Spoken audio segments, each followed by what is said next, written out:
All right, good afternoon, everyone. Just have a couple things at the top before we get going. President Biden, today, he called Taoiseach Leo Varadkar of Ireland to recognize his years of service as a leader of Ireland and of the good relationship they have developed. Having recently celebrated St. Patrick's Day at the White House, the leaders reflected on their cooperation over the years on shared priorities, particularly deepening U.S.-Ireland ties between our people and our economies. They noted recent progress in Northern Ireland with the restoration of its executive and assembly, reaffirming the critical role these institutions play in preserving the gains of the Belfast Good Friday Agreement. The president conveyed that he looks forward to continuing to build a vibrant future for U.S.-Irish relations with the new Taoiseach once elected by the Irish Parliament. Additional news from this morning. As part of President Biden's Investing in America agenda, today our administration announced the single largest investment in industrial decarbonization in our nation's history. The Department of Energy will provide $6 billion for 33 projects across more than 20 states, reduce industrial greenhouse gas emissions, revitalize industrial communities, strengthen the nation's manufacturing competitiveness, and support good-paying union jobs. With this investment, the Biden-Harris administration will spur the next generation of decarbonization technologies and keep America's key industries competitive. I want to turn to two pieces of news looking ahead to Tuesday. First, the Supreme Court will hear oral argument in the administration's appeal of the Fifth Circuit decision on mifepristone, a drug used in medication abortion that the FDA first approved as safe and effective over 20 years ago. This administration will continue to stand by FDA's independent approval and regulation of mifepristone as safe and effective. And we will continue to fight back against unprecedented attacks on women's freedom to make their own health decisions. As the Department of Justice continues defending the FDA's actions before the Supreme Court, President Biden, Vice President Harris remain firmly committed to defending women's ability to access reproductive care. And they will continue to urge Congress to pass a law restoring the protections of Roe v. Wade. Finally, I want to briefly preview tomorrow's travel. President Biden and Vice President Harris will head to North Carolina to discuss the administration's vision for the future. On the other hand, Republican elected officials are proposing a very different vision for the nation. Last week, Republican Study Committee released a budget which proposes devastating cuts to Medicare, to Social Security, and Affordable Care Act. It would increase prescription drug, energy, and housing costs, all while forcing tax giveaways for the very rich. Tomorrow's trip is an opportunity to contrast those visions, and we'll be sure to have more to share with you on this trip as well. With that, my colleague Admiral John Kirby is here to discuss Israel and the UN Security Council resolution that you all are covering today. Good afternoon, everybody. Today, as you all know, we abstained on a UN Security Council resolution calling for a ceasefire in Gaza till the end of Ramadan and the release of all the hostages. Our vote does not, I repeat, does not represent a shift in our policy. We've been very clear, we've been very consistent in our support for a ceasefire as part of a hostage deal. That's how the hostage deal is structured, and the resolution acknowledges the ongoing talks. We wanted to get to a place where we could support this resolution, but because the final text does not have key language that we think is essential, such as condemning Hamas, we couldn't support it. Though, because it does fairly reflect our view that a ceasefire and the release of hostages come together, we abstained. Defense Minister Gallant is here today, meeting with Mr. Sullivan. In fact, as we speak, he'll have other meetings while he's in town today and tomorrow, certainly with Secretary of Defense Austin tomorrow. And so we certainly look forward to having those discussions with him and making it clear to the defense minister that the United States continues to stand with Israel as they fight Hamas and will continue to work with might and main to get those hostages back with their families where they belong. Thank you. John, what was the president's reaction to the decision by Netanyahu not to send an Israeli delegation this week? I got to tell you, Steve, we're kind of perplexed by this. A couple of points that need to be stated and, in fact, restated. Number one, it's a non-binding resolution, so there's no impact at all on Israel and Israel's ability to continue to go after Hamas. Number two, as I said in my opening statement, it does not represent a change at all in our policy. It's very consistent with everything that we've been saying we want to get done here. And we get to decide what our policy is. The Prime Minister's office seems to be indicating through public statements that we somehow changed here. We haven't. And we get to decide what our policy is. It seems like the Prime Minister's office is choosing to create a perception of daylight here when they don't need to do that. So again, no change in our policy. What does this do to the relationship between the president and Prime Minister Netanyahu? I have no doubt that the two leaders will have follow-on discussions as they have, as appropriate, throughout this conflict. Thank you.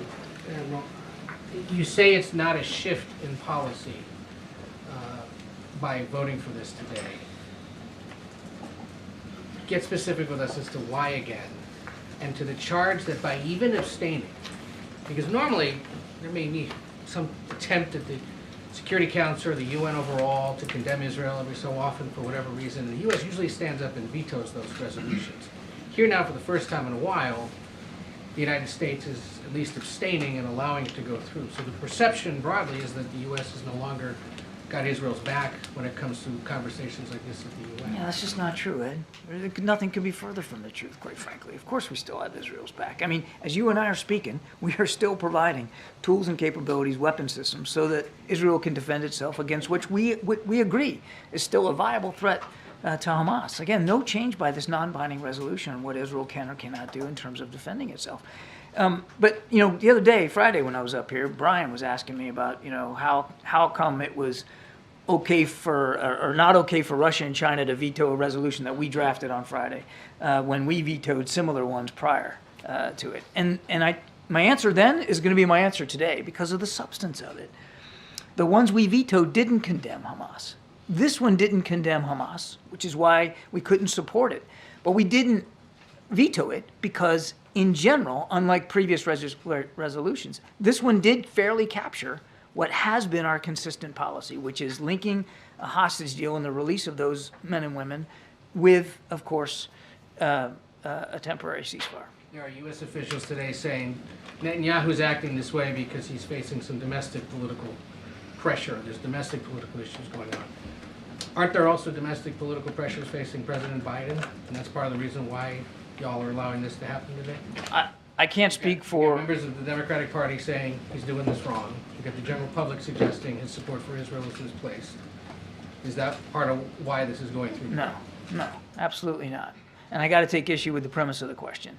The president makes decisions based on the national security interests of the United States. And this decision to abstain on this resolution is in keeping with the national security interests of the United States. And quite frankly, it's in keeping with the national security concerns of the Israeli people. Customs and Border Policy, or Border Patrol chief yesterday suggested in an interview that the situation at the southern border is a national security threat because of the roughly 140,000 known gotaways, or those that crossed the border and were detected as crossing illegally.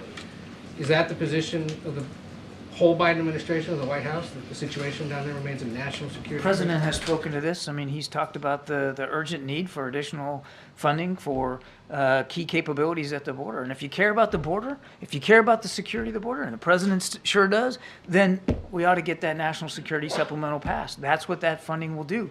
There's only so much that he can do through executive action. In order to get more resources, to prevent more people from getting in illegally, you got to have funding. But a national security threat is going a little further than the broad concerns of the president, and more specific. DHS monitors all available intelligence at the border every single day, and we're certainly aware that there could be national security threats that can arise at the border, which is why we're arguing so hard to get additional resources and capabilities down there. Two questions on Israel. I know you said earlier today that the meetings with Defense Minister Gallant weren't necessarily supposed to be a replacement for the delegation that was supposed to come here this week, but how much of those conversations with senior officials naturally become about alternatives to Rafah, what the intent of the meeting was supposed to be this week? Well, I also said I fully expect that Rafah will come up in the context of these conversations. The one he's having with Jake right now, I think he's going over to the State Department this afternoon, and of course at the Defense Department tomorrow. Absolutely, I think we'll have an opportunity to talk about Rafah, but it probably won't be a full replacement for what we were hoping to do with a broader, larger delegation of Israeli counterparts. That said, and I also said earlier today that just because this meeting is now not going to happen doesn't mean that we aren't still going to look for an avenue and an approach to be able to share those alternatives with the Israelis. And following up on what Steve asked, doesn't this whole episode speak to a pretty poor state of relations between U.S. and Israel right now? And how much is the president losing his ability to influence Bibi Netanyahu with everything that's happening? Israel's still a close ally and a friend. The defense minister is here as we speak, just in the other room. We still have a very close relationship with our Israeli partners and with the government in place. As we've said many times, it doesn't mean we're going to agree on everything, and by goodness, we don't. But that's what friends can do. You can disagree, you can have those conversations, but we all recognize how important it is that Israel still be able to defend itself. At the same time, making sure that humanitarian assistance is getting in, civilian casualties come down, and we get those hostages out. Thanks, Admiral. Just following on that question, how would you characterize the relationship in specific between Netanyahu and President Biden, since he didn't call President Biden to notify him about the cancellation of this delegation visit? Is their relationship at a new low? I wouldn't describe it that way at all. I don't really have much more to add. I think I got the same question on Friday. These are two leaders who have known each other for going on now 4 decades. And they haven't in the past agreed on everything, and they don't agree on everything right now. But they both agree on one really important thing, and that is the importance of the state of Israel, the importance of the security of the Israeli people, the importance of making sure that an attack like the 7th of October doesn't happen again. But is the president concerned about that Rafah invasion now moving forward in a way he doesn't want it to, since he's not able to have this? We have the same concerns about a major ground offensive in Rafah that we had yesterday and the day before. And just lastly, an administration official said there could be domestic political reasons for why Netanyahu responded in the way he did. Could you elaborate on what those domestic issues in Israel could be? No. Admiral, is it your expectation that the defense minister has with him the kind of operational details you've been looking for on a potential Rafah mission? Do you think he possesses that, and would that likely come up in the meeting? Oh, he's at the top of the chain of command of the Israeli Defense Forces, so we're quite certain that he has enough visibility on what their thinking is about Rafah to be able to share that if he chooses to. Does the president feel the delay of this other delegation meeting that he wanted? Is there a sense that there is an urgency in terms of lives when you're considering the humanitarian crisis we've talked about, the potential for military operation? Does he view this kind of a delay on that sort of meeting as potentially causing much further harm to those in Gaza or this very delicate situation? Well, there's 2 ways to approach that. I mean, one is we haven't seen any indication that the Israelis are imminently getting ready to conduct a ground operation in Rafah, and we have not seen their plans for that, operational plans for that. So there's no, just to be clear, there's no sense right now that this is about to happen in coming days. Now, when it would happen is, of course, be up to the Israelis. But so, just in terms of timing, it seems like they're a ways off here from actually moving into Rafah. That said, does the president feel a sense of urgency about the suffering in Gaza? Absolutely, which is why we've been pushing so hard to get additional crossings open, get more trucks in, even while we're negotiating for a hostage deal, still trying to do everything we can to improve the humanitarian situation on the ground, continuing to do airdrops. Now we've got this temporary pier that's at sea, moving its way over to the Mediterranean as we speak today. The president's put a lot of energy and effort, and made the team put a lot of energy into effort into alleviating that suffering. Yes, there is a keen sense of urgency. Thank you, Admiral. Now that the Israelis have canceled this visit, is the U.S. moving closer toward withholding or conditioning weapons to Israel? Is that something that Secretary Austin might raise during his meeting with the Israeli Defense Minister tomorrow? I'm not going to get into hypotheticals and speculate about that one way or the other. Why does the administration believe that the right path for the U.S. here is to conduct these airdrops, to build this pier, but not to leverage everything it can, including conditions on weapons, to open up more land routes and better protect civilians in Gaza? I would take issue with this idea that we're not leveraging everything we can. First of all, it's not a leveraging exercise. It's not about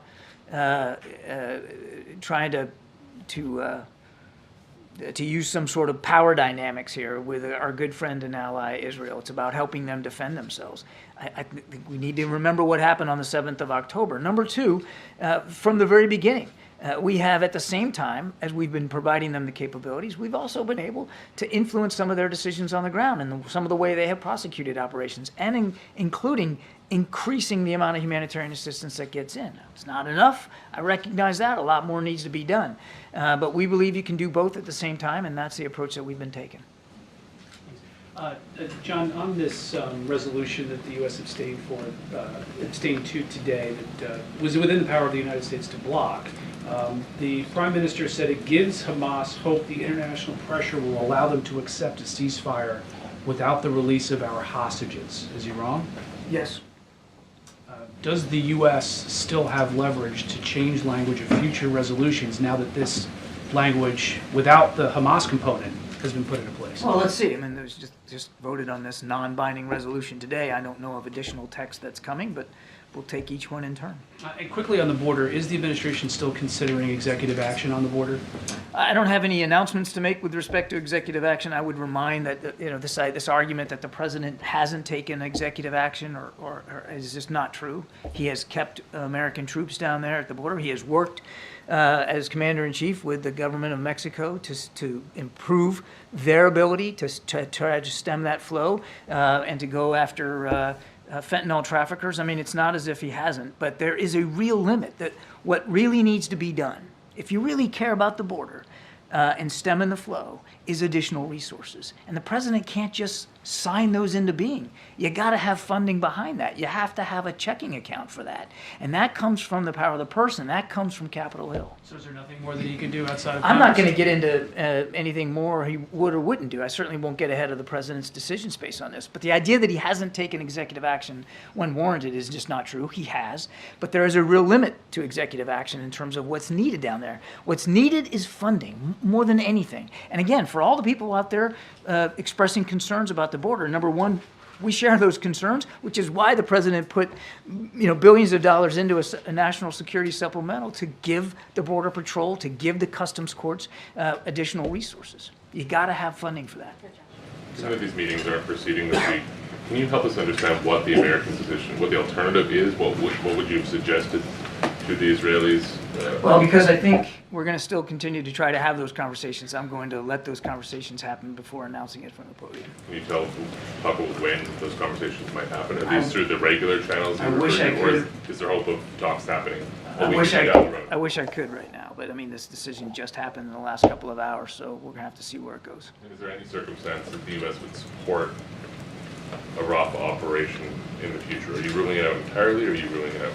We've been very clear. We don't believe that a major ground operation in Rafah is the right course of action, particularly when you have 1.5 million people there seeking refuge and no conceived plan, no verifiable plan to take care of them. We've been very consistent on that. Thank you so much. On the non-binding thing, the UN Secretary General said after the vote, this resolution must be implemented. You say it's non-binding, so who is right here? And if it's non-binding, if, as you say, it does not change anything, why has the administration blocked so many pretty similar resolutions in the past? Because they didn't condemn Hamas. I've said that repeatedly. It doesn't condemn Hamas either. Because they didn't condemn Hamas, and because they also just called for a ceasefire with no linkage to the hostages. This one, the reason why we can't support it but didn't veto it is because it does link hostages and a ceasefire, which is in keeping with our policy. And on the binding thing, is it binding, non-binding? It's a non-binding resolution. Thank you, John. Steve asked this question earlier, but what was the president's personal reaction to the Israeli delegation canceling their trip, given that he had personally requested that they make this trip to Washington? I have not talked to the president, so I don't have his personal reaction. Okay. On the UN Security Council resolution, if there were to be language added to it, updated to it, that condemns Hamas, would the U.S. support that resolution? Is that what you were That's saying? pretty speculative, MJ. I don't know if I can go there. I mean, this one just passed. As I said, it's a non-binding resolution. I don't know of any additional text that's coming up before the Security Council, so I don't want to get ahead of where we are right now. Well, you were specific about the language and the reasons in the past for vetoing it and now just abstaining from it. So I'm just wondering if the language were to be updated to... I know of no plans to update the language that was just passed this morning. So again, we'd have to, if additional text gets brought before the council, then I guess we'll have to examine it like we do every time. But I don't think it would be a useful exercise to speculate on language that doesn't exist right now. And then just finally on the ground incursion into Rafah and talking about alternatives to that, are U.S. officials basically envisioning, highly precise, targeted military operations as opposed to a major military operation? Can you just talk to us a little bit, even if it's in broad strokes, about what the administration believes is possible that is an alternative to a ground incursion into Rafah? The way I would put it is that based on our own experience going after terrorist networks, places like Iraq and Afghanistan, Somalia, places in the Sahel as well, we feel like we've learned a lot of key lessons. Now, not everyone applies to Gaza. Gaza is a unique environment. You've got meters and meters of tunnels under the ground. You've got a much more urban environment, very densely populated, small geographic space. So you got to be careful in terms of apples and oranges here. But we still believe that we have learned some key lessons about how to dismantle a terrorist network, how to decapitate its leadership, how to starve it of resources, how to put pressure on its fighters on the battlefield. And we were looking forward to, and I think still are looking forward to having the opportunity to share some of those lessons and perspectives with the Israelis. Now, what exactly that would look like, I'd really rather not go into it from the podium. But that's a kind of idea that we can expect U.S. officials to discuss with their Israeli counterparts. I mean, even today with Minister Broadly Galan. speaking, yes. And we'll see what the conversations with the defense minister look like here. Again, he's talking to Jake right now, so we'll have a readout of that, of course. And he's, again, more discussions over the next day and a half. We'll obviously expect a key part of these discussions is going to be how we're going to continue to support Israel. So let's not forget that. I mean, this was a pre-scheduled, long-scheduled trip by the defense minister, largely to talk about how the United States is going to continue to support Israel and the tools that they need. But I certainly would envision, in the context of what happened this morning, with the Israelis canceling that delegation, that we'll take advantage of the opportunity to also talk about Rafah. Thank you. Thank you. Has the president spoken to the prime minister today, and does he have any plans to?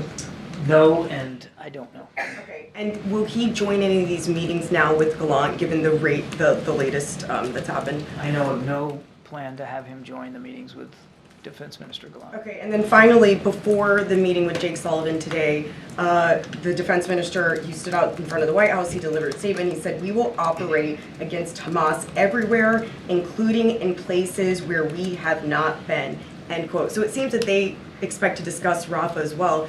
What leads you to believe that they're open to these other alternatives that you're laying out, or that the U.S. could even walk them off of an operation there? They had agreed to send a delegation to Washington, D.C. a week or so ago. That expressed some interest. They canceled the meeting because of what happened at the UN, but our indications at the working level are that they are interested in hearing our perspectives. So we'll see. Thank you. I have a technical question and another question. On the technicality, you said the resolution is not binding. Is it non-binding, or is it binding but not enforceable and no consequences for Israel, for example, if they don't abide by the ceasefire? My understanding is a non-binding resolution. Okay. Are you aware of reports that Palestinian women were sexually harassed and some even were raped in the Shifa hospital by the Israeli army? And have you seen also videos of Israeli drones targeting civilians in Khan Yunis? And if you're not aware of these incidents? I am not. This is the first I'm hearing of that. I mean, Those are troubling allegations, obviously, troubling reports. the State Department confirmed one of them. Let me take the question back. Okay, See if please. we can get you a better response. Thank you, Admiral Kirby. a member of the Israeli War Cabinet, Benny Gantz, essentially broke with Prime Minister Netanyahu over his decision to pull back this delegation. He said that the delegation should come, and in addition to that, he said that Prime Minister Netanyahu himself should come and meet with President Biden. What's your reaction to that, and is there a sense that the War Cabinet is not unified as it was? That's the first I'm hearing that Minister Gantz made that remark. I would certainly respect his desire to, his right to speak to his comments one way or the other. As I said a couple of hours ago, it's disappointing. Obviously, we would have preferred to have that meeting here this week to talk about viable alternatives, and as I think I mentioned to Josh, we're going to continue to look for an opportunity to have those conversations going forward. I can't speak to the dynamics on the War Cabinet. That's really for them to speak to. I wouldn't get into that. When it comes to you characterizing their decision as disappointing and perplexing, is there also a sense of offense, of being offended by the Israelis' decision to pull back this delegation? A lot of countries would love to have an invitation from the White House to have a meeting. I think I'm just going to leave it the way I described it. Thank you, John. Until recently, when I or one of my colleagues here asked if the U.S. would consider withholding military aid to Israel if they don't allow humanitarian aid into Gaza, you said that the administration would always make sure that Israel has the right to, has what it needs to defend itself. Now, you are saying in response to those same questions that you will not get into hypotheticals. Should we read anything into that now this is something that is being considered or discussed within the administration, that it is now a hypothetical being batted about back behind you in those rooms? The short answer to your question is no, you shouldn't read anything more into it than what I'm expressing. Even as we speak, the defense minister for Israel is just a few steps away, meeting with our national security advisor in a long scheduled meeting, which was in part designed to talk about what we can continue to do to help Israel defend itself against a still viable threat. You can still do that. You can still have those conversations. You can still provide those capabilities at the same time, disagreeing with your good friend and ally about things like civilian casualties, humanitarian assistance, and where things are going up in New York City. So we're going to continue to have those talks, but I'm just not going to get into the parlor game of what tripwire would be in place or what we would consider a tripwire in order to change the way we're supporting Israel in the field. And on the subject of humanitarian aid, last week the British Foreign Secretary, Lord Cameron, said that he was blaming Israel directly for the hunger crisis in Gaza because arbitrary denials were keeping food and other humanitarian goods from getting into Gaza. Is the provision of aid into Gaza something that Mr. Sullivan is discussing with Minister Gallant right now? And how urgent is it that Israel stop what the Foreign Secretary described as arbitrary denials? Yes, humanitarian assistance will be on the agenda in Jake's meeting, and I suspect in the other meetings that the defense minister will have. We need Israeli support and facilitation of humanitarian assistance. They're a critical player in this. They have a real key role to play, and we're going to continue to urge them to do more, to allow more humanitarian assistance in. And one last thing, you just now talked about how you weren't going to describe tripwires that would potentially stop the provision of defense assistance. That's true, you have people have called them red lines before, but the fact that you are not going to discuss them, should we infer that they now exist somewhere on some paper or in some memo or proposal? Again, I appreciate the effort, and I understand where the question's going. I'm just simply not going to engage in that kind of speculative talk. We are still providing Israel the capabilities they need to defend themselves. That is one of the reasons why the defense minister is here. And at the same time, we're having conversations with the Israelis about what they can do to increase humanitarian assistance. I want to go back just real quickly, and I apologize, Karine, but on the humanitarian assistance, let's also not forget that Hamas chose to break a ceasefire that was in place on the 6th of October.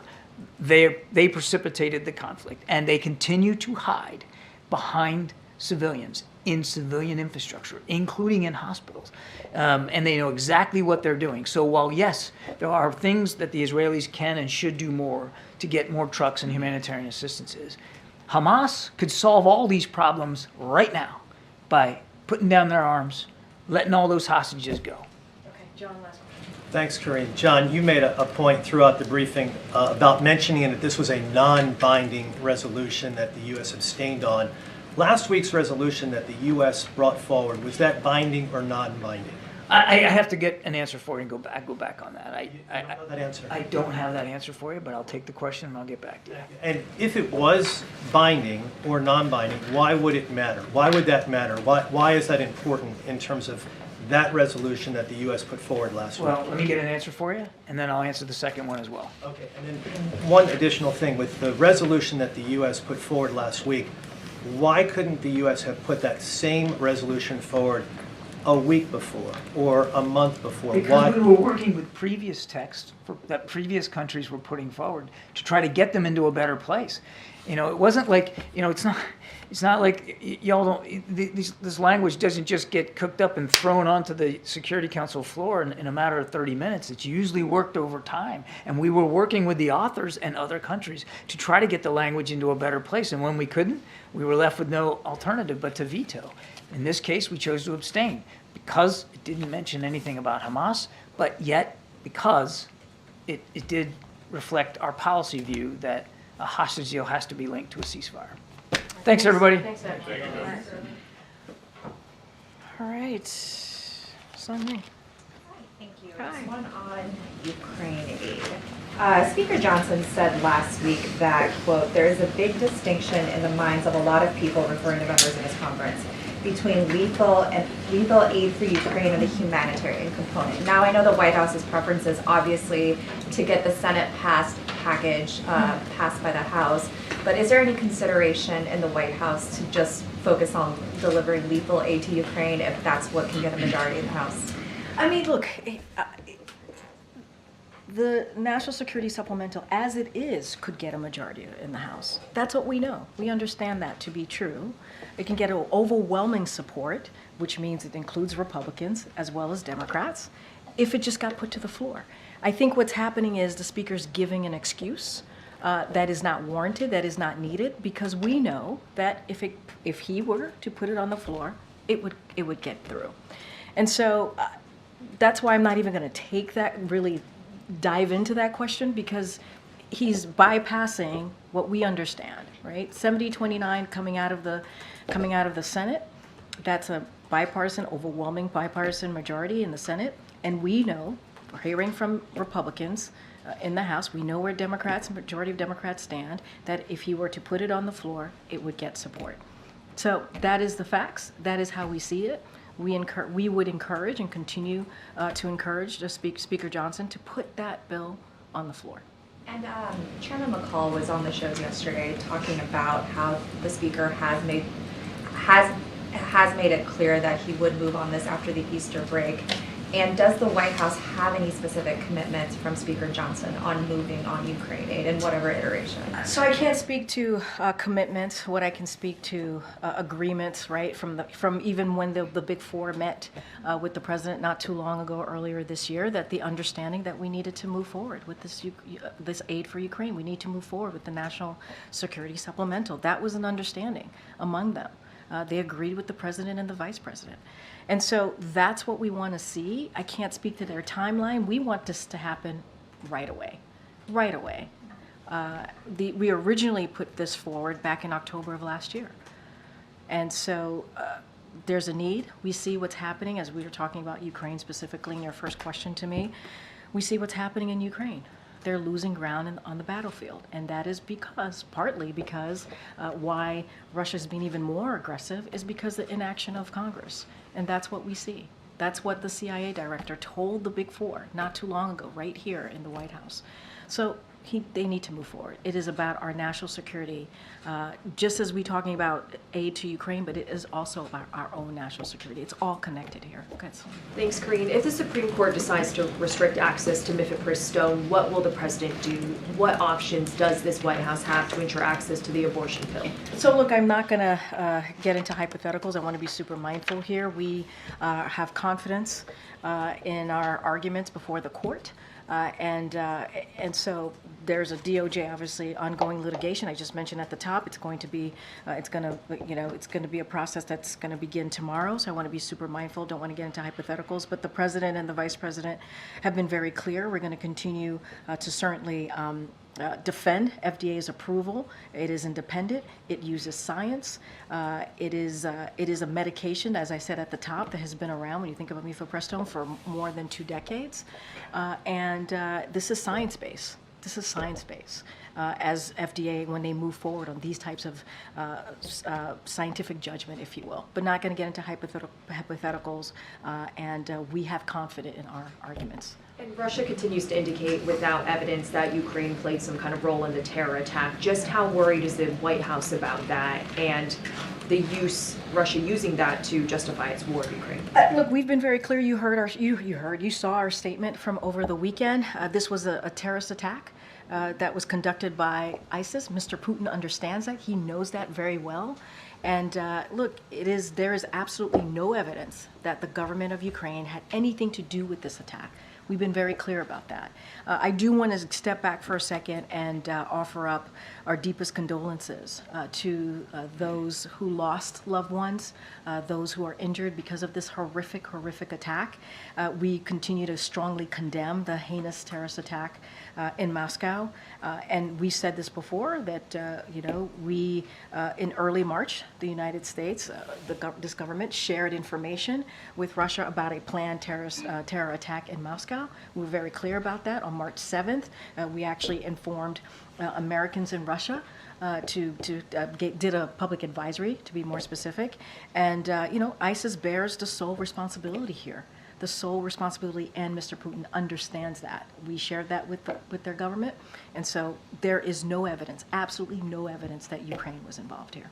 How did you go about sharing that information? I'm Was it through the State Department, U.S. Embassy? I'm just not going to get into specifics. The U.S. government shared that with Russian authorities, and I'll just leave it there. What do you make of Russia's decision not to act on that warning? That's for Russian authorities to speak to their own security operations. That's for them to speak to. When we have we have information about imminent threat to civilian populations, we provide that information to the respective authorities. And that's what we did. We did that in early March. It is up to Russian authorities to speak to what they do with that, what they did with this particular information that we provided early March. Thanks, Karine. I wanted to ask you about former RNC Chair Ronna McDaniel being hired by NBC News. Given that this is a White House that has condemned lies about January 6th, condemned lies about the 2020 election, what do you make of the network hiring somebody who participated in a phone call, pressuring Michigan officials to not certify certain votes? So look, we're always very mindful about personnel decisions. In this instance, made by a media organization. I'll say a couple of things, and I'll quote the president in a second. So you all heard him at the Gridiron dinner very recently, about 2 weekends ago. He spoke directly about critical role that journalists play. And they have in protecting our democracy by making sure that the public knows the truth, that the public knows the facts. And what he said is, we need you. Democracy is at risk, and the American people need to know. In fractured times, they need a context and a perspective. They need substance to match the enormity of the task. It is a big task that journalists have, and we understand that. And the facts and the truth are critical here. I'm not going to make any comments on on a personnel decision, but as more broadly speaking, it is important. It is a burden on all of us here, right, to be really mindful about that, and that the public understands what the facts are and what the truth is. So you're quoting the president talking about that kind of burden. Does this White House, does the president believe that kind of voice that voice like hers, that there's room for her in the national political discourse? I mean, look, I'll answer it this way. We saw what happened on January 6th. We saw what happened when 2,000 people, mob, went to the Capitol and undermined our democracy, attacked our democracy, because they didn't believe in free and fair elections. And so we understand, and we saw that, and some of you may have been there, many of you reported it. And it was an attack on our democracy. And it is important that we are very clear to the public about the facts, that we are very clear to the public about the truth. And we understand the burden that you all have. And so I just want to be super mindful, not commenting on a personnel decision, but more broadly speaking, that is where we are. That is where we are as a country.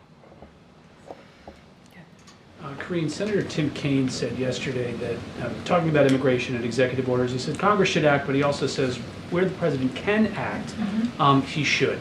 Is the president receptive to this type of advocacy from senior members of his own party on this issue?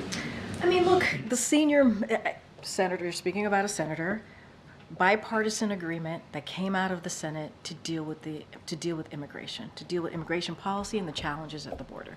There was a bipartisan agreement that if it went into life, if it gone through the process of the Senate in the House, and the president got it to his desk and signed it, it would have been the toughest and fairest action on immigration in decades, in years. And so that is what the president continues to speak to. We believe that is the direction to go.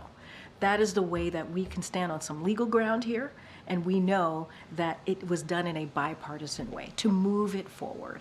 And so that's what this president wants to see. Obviously, we're in constant conversation, communication with leadership in Congress. That is something that we do pretty regularly. But there's a deal. There was a deal that was made. And the last president, President Trump, said to Republicans, some of you reported this, to reject that deal because it would hurt him politically. And that's not what we're about here. What the president wants to focus on is what Americans care about. And majority of Americans care about what's happening at the border. And we took a step to do that. We took a step. The president, along with Republicans in the Senate, Democrats in the Senate, took a step to actually deal with this issue. We've been very clear about executive actions. Will we look at executive actions to see what could work? Sure, we always do that. But here's the thing. What we understand, the bottom line is that we have to move forward with legislative action to actually make a difference here. And that's what we want to see. Executive action won't do it. It won't have the impact that this bipartisan agreement, negotiation that came to fruition. Do you have any expectation, though, that Congress is going to act? That deal's been out there for a while. Congress is out for the next couple of weeks. The former president is against it. His party's now against it. I hear you. But in that case, I mean, Congress, often doesn't deliver what you guys want. Isn't that where then the White House steps in? I hear you. So look, we were able to get some additional funding for border security operations through the budget agreement. So that was a good thing, but we need to take a step further.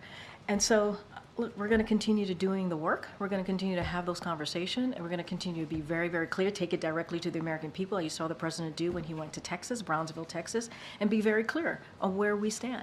The split screen that day could not have been more clear about where the president stands and what he wants to do. And he has continues to offer an olive branch to the other side to get this done. If they truly care about this, there's a way to do this. There's a way to meet the American people where they are. Majority of them is to move forward with that border deal. That's the way to move forward here. Kelly. President Biden has recently talked about Donald Trump's financial issues, ingest at fundraisers and so forth. Today there was action reducing the amount that Mr. Trump has to put forward in order to stave off the judgment as he continues it. Does the president have any comment on that, and also the setting of an April 15th trial date in one of the cases involving the former So I'm going to be super careful. It's an ongoing matter, so I'm not going to speak to it. And I'm sure the president will have opportunities to speak to it himself, and so I'll leave that to him. I'm just not going to speak to that particular or any ongoing litigation or case from the podium. Can I ask a bit about whether you can share any preview ahead of the Japanese Prime Minister visit on April 10th? And in particular, Has the government been in touch with the Japanese government on the Nippon Steel, U.S. Steel deal? Or has that been not a subject that's preceded this visit? So, look, I don't have, I've seen the reporting, this is the FT reporting that you're speaking to, or? That's linked to it, that Yeah. there be some sort of, whatever you can share on that is great too. Yeah. But I mean, more broadly, have the governments discussed this steel deal at all? So I just don't have anything to share. Obviously, that visit is just in a couple of weeks. We'll certainly, there's going to be many items on the agenda to discuss. I just don't have anything to share on that particular question. Okay. Great. Yeah. Thank you. At the end of the week, it will be 1 year that Evan Gershkovich was detained. Is there any update on the negotiations? I wish I had one for you. I really do. I wish I had an update on Evan. I wish I had an update on Paul. As you know, we have been really focused on getting them released, and we have been, it is a priority for this president. I just don't have anything to share at this time. All right, guys, I have to go. Go ahead, Emily. Thanks, Karine. I just wanted to check in to see if the President or First Lady reached out to the British royal family. I know cancer is a personal issue to them, and did they call or write a letter? Or? So I think you saw the President's tweet. Is it a tweet now? Whatever it is. Post. The President's post. Obviously, our hearts go out to Princess Kate and her family. We understand it's a difficult time. As you know, this is something that the President and the First Lady understand very personally. I don't have a call to read out to you, but certainly we wish her a full recovery, and our hearts and thoughts are with her and her family during this very difficult time. As you know, she has little children, and I do not want to even imagine what they're going through right now. With that, folks, we'll see you on the road tomorrow. Thanks, everybody.